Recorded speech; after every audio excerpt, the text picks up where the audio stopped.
السلام علیکم ورحمۃ اللہ وبرکاتہ۔ مجھ سے ایک بھائی نے ویڈیو شیئر کی انجینئر مرزا صاحب کی، شاید بہت پرانی ویڈیو تھی، اس سے لگ رہا تھا سیٹ اپ سے، جس میں وہ کہہ رہے ہیں کہ زمزم کے بارے میں قرآن اور حدیث میں زیادہ کچھ تو نہیں ہے، ہاں البتہ تورات میں اس پر بڑی تفصیل کے ساتھ کتاب پیدائش، جسے آپ جینیسس کہتے ہیں انگلش میں، اس میں بڑی تفصیل کے ساتھ اس پر واقعہ موجود ہے۔ ویسے تو انجینئر صاحب صحیح الاسناد سے کم تو بات ہی نہیں کرتے، اور اب تورات کا حوالہ بھی دیا جا رہا ہے، اسرائیلیات پر بھی ڈیپینڈ کیا جا رہا ہے۔ حالانکہ جیسا کہ آپ دیکھ سکتے ہیں یہ صحیح البخاری ہے، بخاری شریف کی حدیث نمبر 3364، کتاب انبیاء علیہم السلام کے بیان میں۔ یہ میں آپ کو ذرا سکرول کر کے بتا دیتا ہوں، یہ ویسے انگلش، عربک، اردو تینوں زبانوں میں موجود ہے۔ یہی روایت اس سائٹ کے اوپر یہ ہے hamariweb.com۔ اس کو اگر میں اسے سکرول کروں نا جناب، یہ دیکھیں جی، یہ سبحان اللہ سبحان اللہ سبحان اللہ، یہ ساری تفصیلات دیکھیں آپ، ٹھیک ہوگی بات۔ اب ذرا آیا دیکھتے ہیں کہ زمزم سے متعلق کیا قرآن و حدیث خاموش ہیں یا مختصر ہیں۔ اردو میں دکھا دیتا ہوں، وہیں عربی میں بھی بتا دوں گا۔ تو یہ دیکھیں جی، یہاں پر ہم آ گئے ہیں، یہ آپ شروع سے ہی پڑھنا شروع کر دیں، عربی چاہیں تو عربی دیکھ لیں، اردو چاہیں تو اردو دیکھ لیں۔ یہ تمام راویوں کے بعد یہ آگے بات حضرت عبداللہ ابن عباس نے بیان کیا کہ عورتوں میں کمر پٹا باندھنے کا رواج اسماعیل علیہ السلام کی والدہ ہاجرہ علیہ السلام سے چلا۔ سب سے پہلے انہوں نے کمر پٹا اس لیے باندھا تھا تاکہ سارہ علیہ السلام ان کا سراغ نہ پائیں، وہ جلد چلی جائیں۔ پھر انہیں ان کے بیٹے کو ابراہیم علیہ السلام ساتھ لے کر مکے میں آئے۔ اس وقت ابھی وہ اسماعیل علیہ السلام کو دودھ پلاتی تھیں۔ ابراہیم علیہ السلام نے دونوں کو کعبے کے پاس ایک بڑے درخت کے پاس بٹھا دیا، جو اس جگہ تھا جہاں اب زمزم ہے، مسجد کی بلند جانب میں۔ ان دنوں مکے میں کوئی انسان نہیں تھا، اس لیے وہاں پانی نہیں تھا۔ ابراہیم علیہ السلام نے ان دونوں کو وہیں چھوڑ دیا اور ان کے لیے ایک چمڑے کے تھیلے میں کھجور اور ایک مشک میں پانی رکھ دیا۔ پھر ابراہیم علیہ السلام اپنے گھر کے لیے روانہ ہوئے۔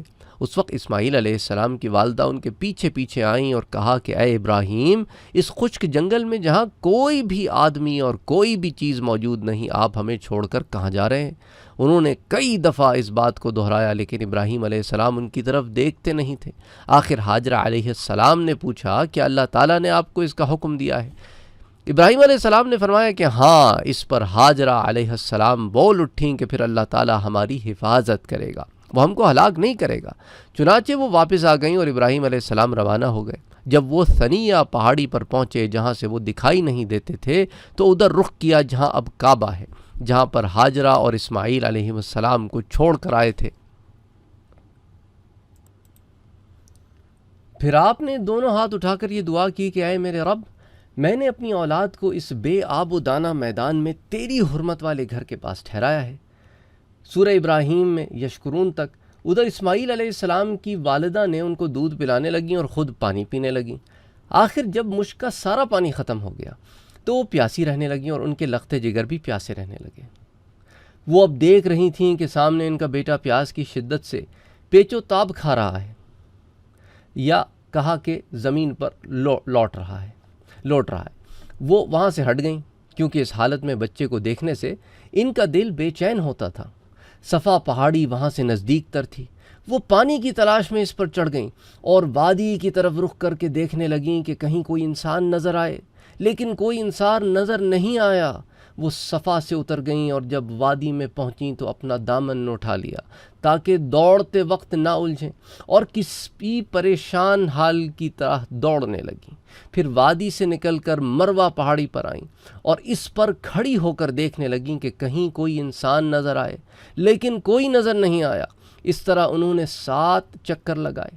ابن عباس رضی اللہ تعالی عنہ نے بیان کیا کہ حضور صلی اللہ علیہ وآلہ وسلم نے فرمایا، صفا اور مروہ کے درمیان لوگوں کے لیے دوڑنا اسی وجہ سے مشروع ہوا۔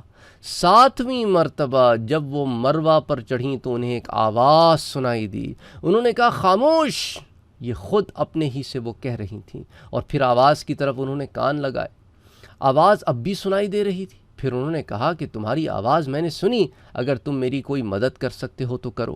کیا دیکھتی ہیں کہ جہاں اب زمزم کا کنواں ہے وہیں ایک فرشتہ موجود ہے۔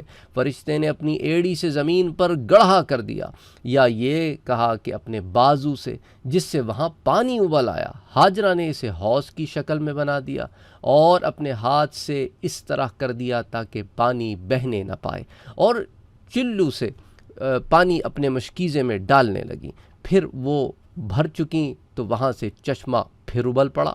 ابن عباس رضی اللہ تعالیٰ عنہ نے بیان کیا کہ حضور صلی اللہ علیہ وآلہ وسلم نے فرمایا، اللہ اسماعیل پر رحم کرے، اگر زمزم کو انہوں نے یوں ہی چھوڑ دیا ہوتا، یا آپ صلی اللہ علیہ وآلہ وسلم نے فرمایا کہ چلو سے مشکیزہ نہ بھرا ہوتا تو زمزم ایک بہتے ہوئے چشمے کی صورت میں ہوتا۔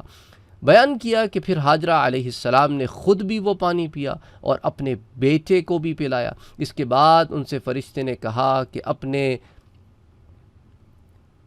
برباد ہونے کا خوف ہرگز نہ کرنا، کیونکہ یہیں اللہ کا گھر ہوگا جسے یہ بچہ اور اس کا باپ تعمیر کریں گے، اور اللہ اپنے بندوں کو ضائع نہیں کرتا۔ اب جہاں بیت اللہ ہے، اس وقت وہاں ٹیلے کی طرح زمین اٹھی ہوئی تھی، سیلاب کا دھارا آتا، اور بہرحال وہ پھر تمام تفصیلات پوری اس طویل حدیث میں موجود ہیں۔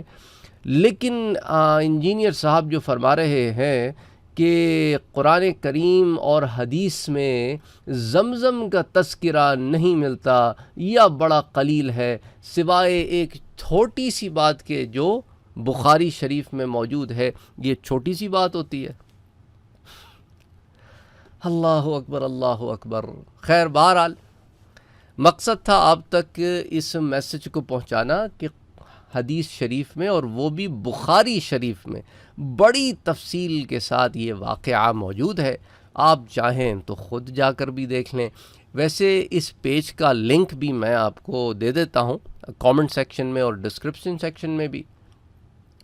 ان کی ویڈیو دیکھنے کی اگر آپ کو بہت زیادہ حاجت ہے کہ واقعی انہوں نے یہ کہا تھا کہ نہیں کہا تھا، کہ لوگ کہتے ہیں، تو اس کا لنک بھی میں دے دیتا ہوں کہ کہیں لوگ کہتے ہیں جی وہ سیاق و سباق و جی آؤٹ آف کانٹیکسٹ۔ خدا کے بندو، آؤٹ آف کانٹیکسٹ تم خود دیکھ لینا پوری ویڈیو، ٹھیک ہے، کہ جس میں تورات کی پہ سارا تکیہ کر کے جو انہوں نے پورا بیان کیا ہے کہ تورات ہی میں ہے جو کچھ ہے، بخاری میں تو ہلکا سا اشارہ ہے، یہ اشارہ ہوتا ہے۔ انا للہ و انا الیہ راجعون۔ خیر، اللہ تعالیٰ ہدایت دے، ہو سکتا ہے انہوں نے بخاری کی حدیث اس وقت پڑھی نہ ہو جب وہ ویڈیو بنائی تھی۔ السلام علیکم ورحمۃ اللہ وبرکاتہ۔